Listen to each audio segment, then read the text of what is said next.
Biden, President of the United States. The court asked to entertain your arguments, but we ask that you focus most intensely on whether we have jurisdiction. We have serious doubts and we have appellate jurisdiction, but we'll hear your arguments on everything else as well. You may proceed. First, Mr. Dean J. Sauer, followed by Mr. Thomas Byron. You may proceed. Thank you, Your Honor, and may it please the court. John Sauer on behalf of the state appellants. Your Honor, the audio is not great here, but I believe Your Honor suggested the court's focus on whether or not there's appellate jurisdiction in this case first. So if it's okay with the court, I'll address that in my initial remarks. There is appellate jurisdiction here because as the Supreme Court emphasized in the Gulfstream Aerospace case, and as this court's precedents have reaffirmed in cases like Rauscher-Pierce, where a stay order has the effect of denying an injunction, that is an appealable order under 1292 A1 of Title 28. Gulfstream Aerospace said that, for example, that orders have the effect of denying an injunction and that have serious, perhaps irreparable consequences are appealable orders. And I think that's what we have in this case. And I'd point the court's attention to what this court stated in Rauscher-Pierce when it pointed out, saying, well, a certain stay there is dealing with issues about whether staying proceedings pending arbitration is appealable, concluding that's not. It contrasted that, for example, by saying whether a stay has the effect of denying an injunction, quote, such as when a court stays proceedings in which one party seeks a preliminary injunction. So this court said, hey, look, the textbook example of what is appealable is when the case is stayed while a motion for preliminary injunction is pending. And that's what occurred in this particular case. The motion for preliminary injunction was filed in early November. It was fully briefed by mid-December. There was then a consolidation and briefing on motions to dismiss and no ruling until February. As parties in the other case that was consolidated with were briefing motions to dismiss. DOJ filed a motion to dismiss later. That was all fully briefed. And then in late February, there's the order saying I'm going to stay this entire case, including the preliminary injunction motion, until most likely late June, when the Supreme Court would decide the Texas against Biden decision, the MPP or Migrant Protection Protocols case. I ask you to slow down just a little bit. Please. Your pace of speaking is quite rapid. I apologize, Your Honor. I'll do my best to just slow it down just a little bit. We have plenty of time. Have a better cadence. One of the points you've come south, though. You got to slow it down a little bit.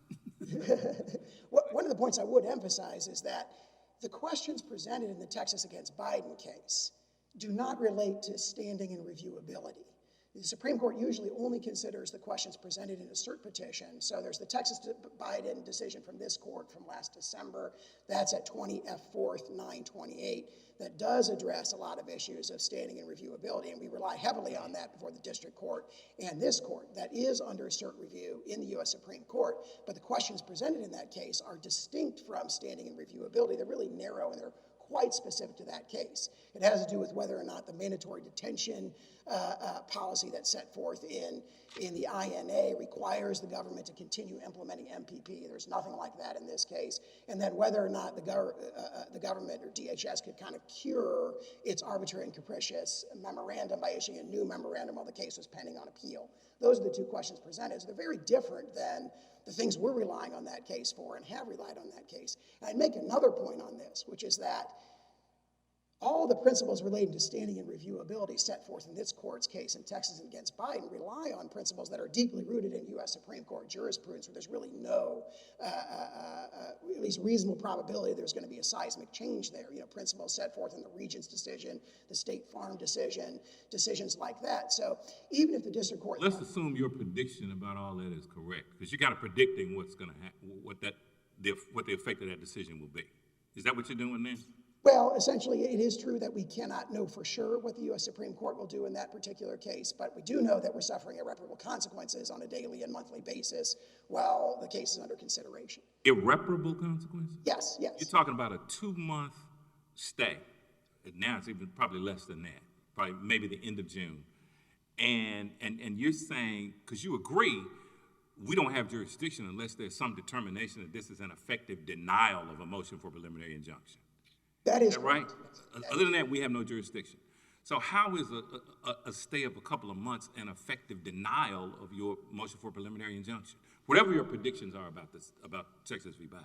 I'd make 2 points in response to that. The first one, of course, is every single day we suffer irreparable consequences, both now and in the future, because every month that we're delayed in getting judicial relief, which would be an order compelling them to adopt a policy that does involve construction of a border wall, it involves increased illegal immigration in our states now, where we have financial harms that we cannot ever kind of recover. Do you have any empirical data to support your contention that it's costing us economically all this money every day that goes by? What data do you have to support that statement? Yeah, I would point the court to the declarations we submitted in support of standing, which facts were not disputed, essentially, that point to our increased. I got time for you to tell me what that is. That's it. I don't have this precise record on appeal pages there, but they're all attached as exhibits to our preliminary injunction motion, and they relate to increased healthcare costs, increased education costs, increased driver's license costs. I mean, these are all very firmly rooted in both Supreme Court and Fifth Circuit doctrine as creating Article III standing and constituting irreparable harm. And I would point out to the court that that evidence. So you're saying it's costing us because you say it's costing us? Yes, well, it's costing us because if you look at those declarations, they provide an empirical basis that fleshes that out. Sorry, go ahead, Your Honor. Go ahead, tell me what that is. One example of that, for example, Your Honor, is our contention is that if you look at DHS's prior policy decisions, and I emphasize here the October 2020 memorandum from DHS that set forth, I think, at Record on Appeal 1275 and following, DHS found, as a matter of empirics, that when walls are constructed and there's a policy in favor of wall building, that does in fact deter and prevent illegal immigration. So that's the first step in our causal chain that shows our irreparable consequences. And that's backed up not just by DHS's own documents, but it's also backed up by the statutes of the United States, because 8 U.S.C. 1103 note that both parties rely on, which was passed in 2007 by overwhelming bipartisan majorities, states that the Secretary of Homeland Security shall take such actions as may be necessary to install additional physical barriers to deter illegal crossings in areas of high illegal entry. So the U.S. Congress also determined that the construction of barriers, especially in the high crossing areas, does in fact deter illegal immigration. And from there, as this court said in Texas against Biden, the causal chain is easy to see, right? The causal chain is easy to see that leads from the increased illegal immigration to the financial harms to the states. But we're talking about 2 months. Well, yes. You're telling me a wall could be up in, 4 weeks from now? Oh, no, not at all. I believe that there would be a preparatory process for any. How is it that these 2 months that we're talking about matter that much? I would say 2 things in response to that. Every month of delay now pushes out further when they're actually going to start construction. So suppose they're ordered to adopt a policy that's pro-construction, and they say, well, look, it's going to take us a year to do NEPA analysis and acquire land and so forth. Fine, they may be able to do that, and it would depend on the facts of the case. But 2 months of delay now before they're ordered to do that is 2 months of delay on the back. How long have we been without the wall? I'm sorry? How long have we been without the wall? All this terrific damage is going to flow from these 2 months. How long have we been without the wall? Well, it's a mixed answer to that question because, of course, there was substantial construction activities going on in late 2020. We don't have the wall. We don't have the. We've been without the wall for a good long while. Effective barriers were constructed in the Yuma sector, the RGV sector, the San Diego sector. These are all discussed at Record on Appeal 1275 and following, and it was affirmatively found by DHS based on these detailed empirical assessments that they did in fact deter, they did successfully defer, and they permitted redeployment of resources across the border. There's a great example in DHS's own documents when they talk about, for example, they put up 12 miles in San Diego, and that freed up 150 border agents every 24 hours that were then redeployed to other sectors to increase border security. So even a partial construction of the wall, especially in what Congress said is areas of high illegal crossing activity, has the predictable effects, the predictable consequences, in the U.S. Supreme Court's words in the Department of Commerce decision, the predictable consequences of stemming or partially stemming the flow of illegal immigration, which of course has been at crisis levels for well over a year now. And that, of course, it puts an exclamation point, so to speak, on ongoing irreparable injury. And the court has pointed out that we're now at the place where it's 2 months. But of course, we've been asking for a preliminary injunction going back to last November. Again, as soon as the court's order came out in February, we filed a notice of appeal. We asked the court again for an injunction pending appeal. Then in early March, as soon as the appeal was docketed here, we asked for an injunction. So we have been asking for much longer than 2 months for an injunction pending appeal and a preliminary injunction from the lower court. Now that the case has been sort of consolidated, the injunction pending appeal has been consolidated with the merits of the PI appeal. I think it would be very appropriate for this court to either enter the injunction itself or remand with instructions to enter that injunction without further delay, because this court's case law strongly supports the proposition that we are undergoing irreparable injuries and have been doing so going all the way back to November at the latest, and probably much earlier than that. I mean, one of the key points in this case is that it's just indisputable based on the public statements, the documents, and finally the border construction contract termination decision that DHS has adopted a firm decision and a clear policy that they will not build another foot of border wall. That's reflected in the president's proclamation, where he says that it is not the policy of this administration, or it is the policy of this administration, that no more taxpayer dollars be diverted to construct a border wall. That's reiterated on page 1 of the border wall plan from June that DHS put forth, saying our plan, which involves spending only on preparatory activities, environmental remediation, stakeholder consultation, and things like that. They said our plan is consistent with President Biden's commitment that no taxpayer dollars shall be diverted to construct a border wall. The problem with that is there's a statute that says the secretary shall construct a border wall, and there are 2 appropriation bills at issue in this case that say $2.7 billion shall be used only for the construction of barrier policy. So the policy that they clearly have, the firm decision that they've made, is an illegal policy, and that's why, you know, in their legal pleadings, they can't quite admit that whether they do or don't have this particular policy. But I think it's clear to the court that the policy exists. And if that policy exists, it's manifestly illegal, not just on the basis of that statute, not just on the basis of the appropriations bills, but also under the APA. This would be textbook APA violation, because nothing is clear that as of 2020, DHS had a very firm policy in favor of wall construction. There's a 2018 memo saying walls work. There's the 2020 memo explaining how walls have worked. They've explained how they were able to build barriers within 9 months of receiving funding and appropriation for them. And so there's been an 180-degree reversal in the current administration from walls work and we are building them as fast as we can to walls don't work and we will never build another foot of wall. That's a policy change, but it's absolute bedrock principle of administrative law that if you change in a policy, the agency has to give some explanation, some reasoned explanation, in the words of the Prometheus radio case. And in fact, in the Fox television case from the U.S. Supreme Court states that the agency must, quote, display awareness that it is changing positions and it may not depart from the prior sub silentio. And that's exactly what they're trying to do here. They don't want to quite say that, hey, we've made this decision internally. We're never going to build another foot of wall. Although Secretary Mayorkas' public statements, the president's public statements, all those provide powerful evidence that that is the policy. But they don't out and say the policy. They're trying to change the policy sub silentio. And that's like, you know, step 1, textbook violation of the APA. It violates the APA in at least 4 other ways. They gave no consideration to state reliance interests. This court in Texas against Biden said it's astonishing that DHS would, you know, have a change in policy where they wouldn't consider that after the Regent's decision. Again, they've disregarded their own factual findings. We got specific factual findings from DHS in the record about. So you want us to issue a preliminary injunction?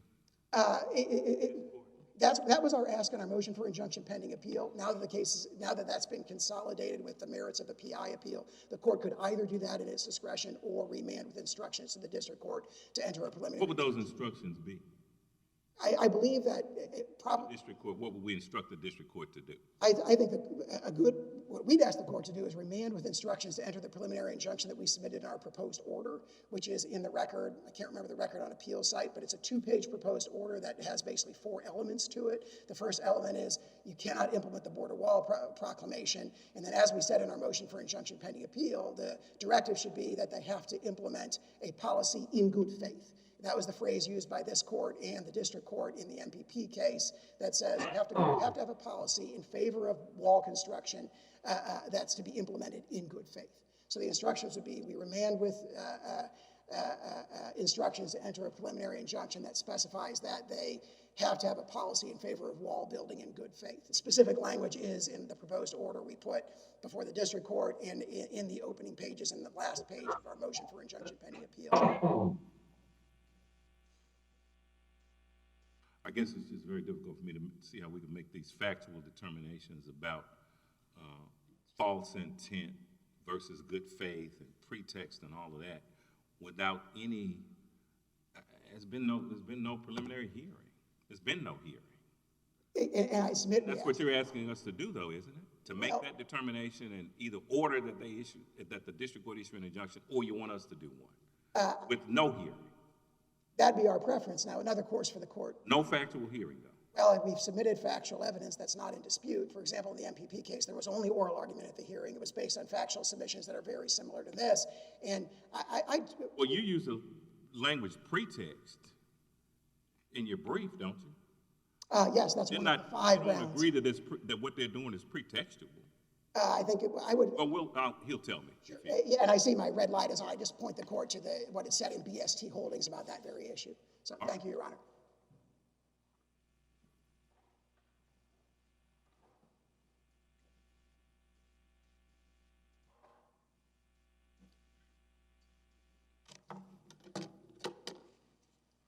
May it please the court, Thomas Byron from the Department of Justice, here on behalf of the federal government defendants who are appellees in this court. I recognize, Judge Dennis, you had asked us to address first the question of appellate jurisdiction, and I'd be happy to do so, but if I may first make 2 overarching points that I think are really critical to understanding this case. First of all, DHS is complying with the governing law, including the Appropriations Acts and the Impoundment Control Act, as well as IRIRA. GAO recently reached that conclusion in the exercise of its own expert judgment, and it was correct. Secondly, federal courts are the wrong place for the kind of political disagreement that the plaintiff states seek to bring in this case.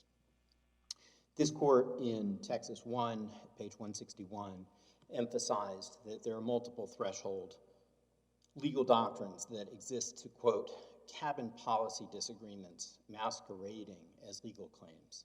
This is just such a disagreement. So addressing the question of appellate jurisdiction, we've explained why the ordinary case management order issued by the district court staying proceedings on multiple issues before that court, including the defendant's motion to dismiss, as well as the plaintiff's motion for a preliminary injunction, was not appealable. Those kinds of stay orders, timing questions about when a court will decide a motion are ordinarily not appealable. And I'm not going to address the rationale the court gave for that because it's not before this court. And it's just simply not an order that courts of appeals will review. There are exceptions to that rule, but they're narrow and they don't apply in this case. So the exception, as this court has explained in cases like Rauscher and Cherry AD, exists where there has first of all been a practical denial of a request for injunctive relief. Secondly, where there would be serious, perhaps irreparable consequences that may be remedied only by an immediate appeal. And it's those last 2 prongs in conjunction with each other that demonstrate why this order in this case is not properly before the Court of Appeals. First of all, the plaintiffs have to show not just serious consequences at some stage, because as this court explained in Cherry AD at footnote 15, mere delay is not itself the kind of irreparable harm that brings an appeal within that narrow exception.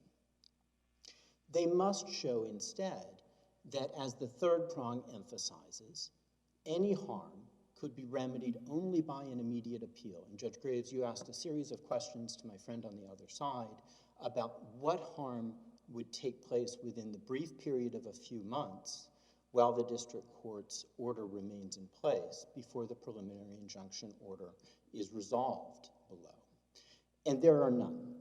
There are none that are identified in the record, and the plaintiffs haven't identified any here. Remember, the only difference between the world that we live in and the world that they seek to live in is the timeline for construction of a barrier system in the Laredo sector using fiscal year 2020 funds. Plaintiffs don't seriously dispute that fiscal year 2021 funds are properly used to remediate and complete projects transferred from the Department of Defense to DHS. The real question here is how quickly construction will begin on the project in the Laredo sector. The DHS plan and the Enriquez Declaration make clear two really important things. First of all, at the time of the proclamation in January of last year, the project in the Laredo sector was not very far along. There was a design stage that had been mostly completed, but no land had been acquired. The federal government does not own the land where that project is set to begin. No ground had been broken, and indeed the survey steps had not even been completed. So there was no imminent prospect of completion of construction or even beginning construction at that time. What the proclamation and the DHS plan have done is to take a deliberate approach to that project. The project remains on the plans, in the books, and as the Enriquez Declaration explains, the steps that are going to be taken are, and this is what the GAO decision concluded as well, those steps are lawful, they're permissible, and they're within the scope of appropriations law as well as IRIRA, which is the governing law under which these kinds of construction projects are undertaken by DHS. So I'd be happy to go into that in some more detail if the court has questions, but the critical point is that the difference in the timeline is, first of all, nowhere clearly identified. No one could know what the difference will be. But it's not clear, and I should say rather it is fairly clear, that there's no way that the entire project in the Laredo sector would have been completed even by the end of this summer, which is when the district court will turn to the preliminary injunction motion. So there's no way that this appeal can come within the narrow exception identified in Rauscher and Sherry AD, or in, as the Supreme Court has explained it, in Gulfstream and Carson.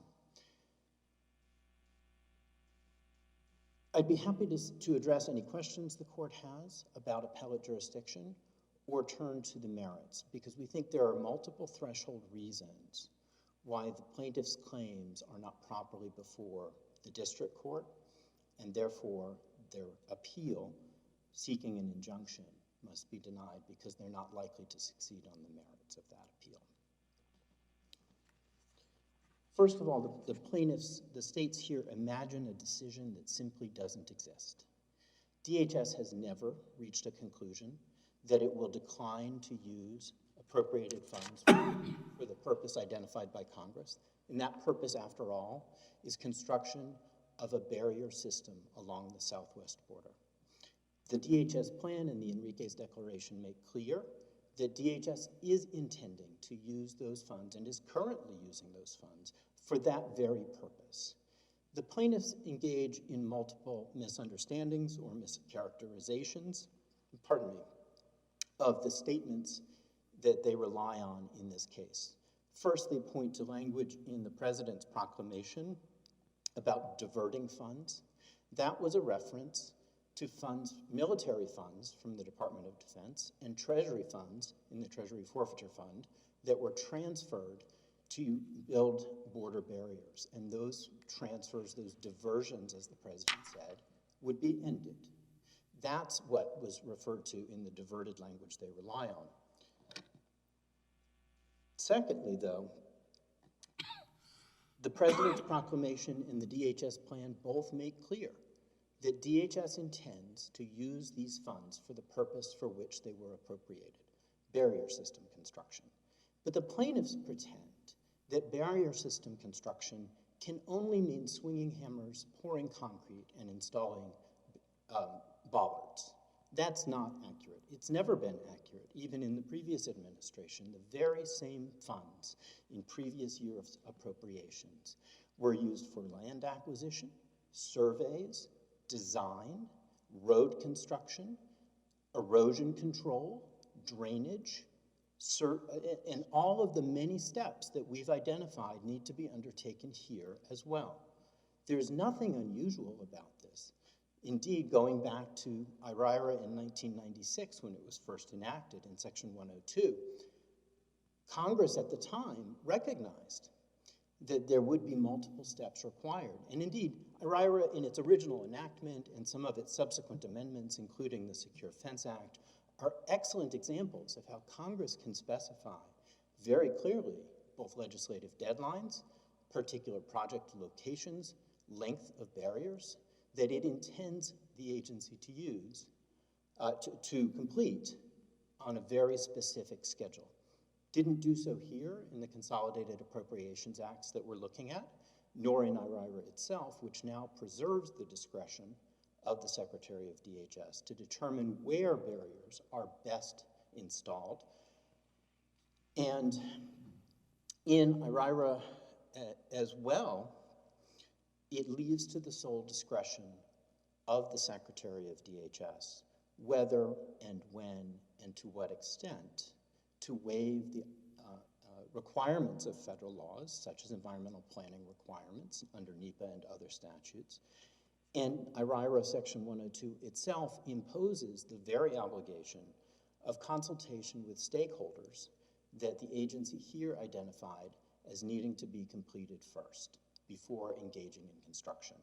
And indeed, of course, land acquisition, real estate acquisition also must be completed before any construction could begin. And we're nowhere near that stage, nor were we in January of 2021. Fundamentally, though, this is just not a proper APA claim. There's no history or tradition of states using the APA to challenge spending policy planning decisions that are announced by a federal agency before contracts are entered into or concluded or amended or terminated. That's just not final agency action. Indeed, those spending choices are committed to agency discretion by law, as the Supreme Court in Lincoln against Vigil made clear. And for that reason, as well as the speculative nature of plaintiffs' standing claims, the claims here are not properly before the federal courts at all, and this appeal should be either dismissed or the decision below, I should say, the order below affirmed. If the court has no further questions, we'd urge you to dismiss or affirm. Thank you.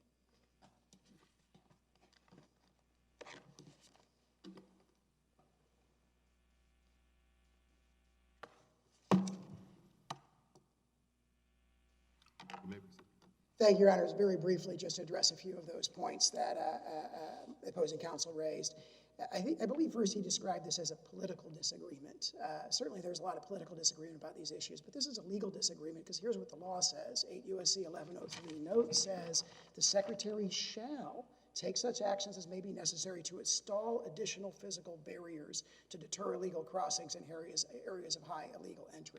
The two appropriation bills say that the $2.7 billion shall be available only for the construction of a barrier system at the southwest border. That is law, that's a legal dispute, and on top of that you have the APA claims. It isn't merely a political disagreement here. Secondly, in discussing the court's appellate jurisdiction, counsel said that we don't have serious, perhaps irreparable consequences here because any building process, even if the court enters an injunction, there'll be a delay before any building process because there's necessary preparatory steps, which we don't dispute that as a matter of principle.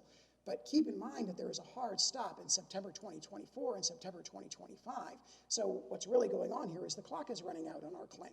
Each month of delay now makes it more likely that those preparatory steps, which keep in mind that they're affiant. You know, the Enriquez Declaration in the lower court said, well, our NEPA analysis alone will take 12 to 16 months. And you heard a big laundry list of other preparatory steps that they plan to take before any construction could begin, even if they agree to do so in the Laredo sector or any other sector.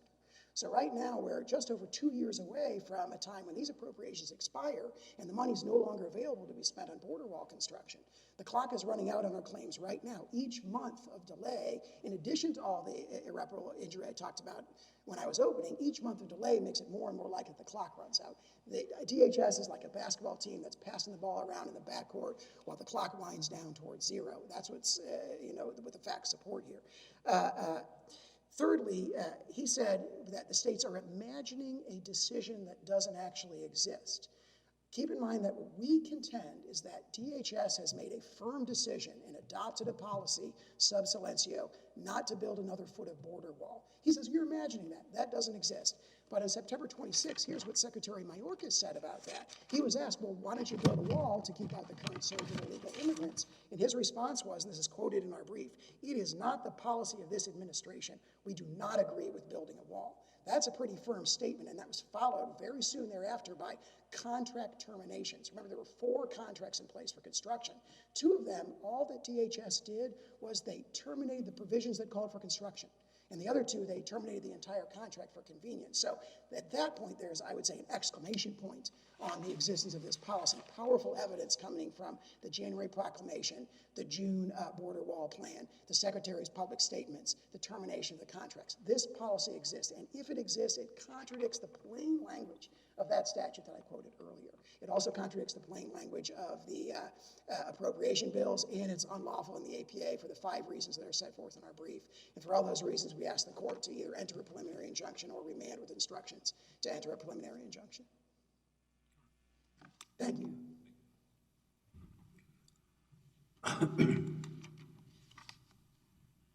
The case will be submitted. It will be announced forthwith. That concludes our proceedings this afternoon. Court will be adjourned until 9 o'clock tomorrow morning.